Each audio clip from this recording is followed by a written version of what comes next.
Hi အားလုံးပဲမင်္ဂလာပါညီမဒီနေ့ပြပြပေးမယ့်အကြောင်းအရာလေးကတော့ YouTube မှာရှိတဲ့အင်္ဂလိပ်ဗီဒီယိုတွေကို subtitle နဲ့ကြည့်နေလေးပဲဖြစ်ပါတယ်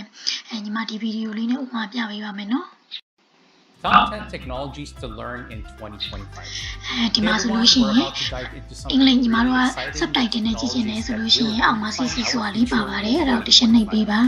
အဲ့ဒါဆိုရင်တော့ပြောသမျှစကားတွေအကုန်လုံးကိုအင်္ဂလိပ် subtitle နဲ့ပြပြမှာပဲဖြစ်ပါတယ်ညီမတို့ကဒီဗီဒီယိုမှာပေါ့နော်စကားပြောတာအရင်မြန်တယ်လို့ထင်နေဆိုလို့ရှိရင်ဒီ setting ကိုတစ်ချက်နှိပ်ပေးပါပြီးရင် playback speed မှာ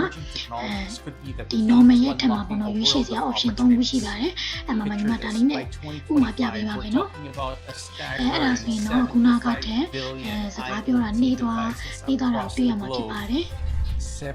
ဒါမှမဟုတ်ညီမတို့မြန်ကျင်နေဆိုရင်လည်းရပါတယ် playback speed မှာဒီ normal ရဲ့အောက်မှာလည်းရွေးချယ်စရာ option 3ခုရှိပါတယ်ဒီမှာဒါလေးနဲ့ပဲဥပမာပြပေးပါမယ်နော်အဲ့ဒါဆိုရင်တော့စကားတန်ကခုနကတည်းမြန်တာကိုတွေ့ရမှာပဲဖြစ်ပါတယ်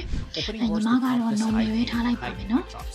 The best part, you don't need to be a genius to capitalize on ဒီညီမတို့ကဒီ English subtitle ကိုနော်မြန်မာ subtitle နဲ့ပြောင်းကြည့်နေဆိုလို့ရှိရင်ဒီ subtitle မှာ auto translate ဆိုတာလေးကိုနှိပ်ပြီးတော့ဘာမှဆိုတာလေးကိုရွေးပေးပါ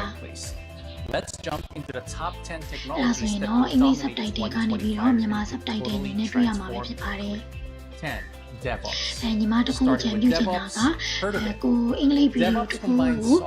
ကြည့်နေတဲ့အချိန်မှာcache မလုပ်နိုင်တဲ့နေရာမျိုးမှာဒါဒီလိုမျိုးအင်္ဂလိပ် subtitle နဲ့ကြည့်ရပဲဖြစ်ဖြစ်မြန်မာ subtitle ကိုပြောင်းကြည့်ရပဲဖြစ်ဖြစ်ပြုလုပ်ခြင်းအဖြစ်ပေါ့နော်ညီမတို့ရဲ့အင်္ဂလိပ် listening skill ကို improve ဖြစ်အောင်အသုံးပြုကြရအောင်ပါနော်အားလုံးပဲကျေးဇူးပါ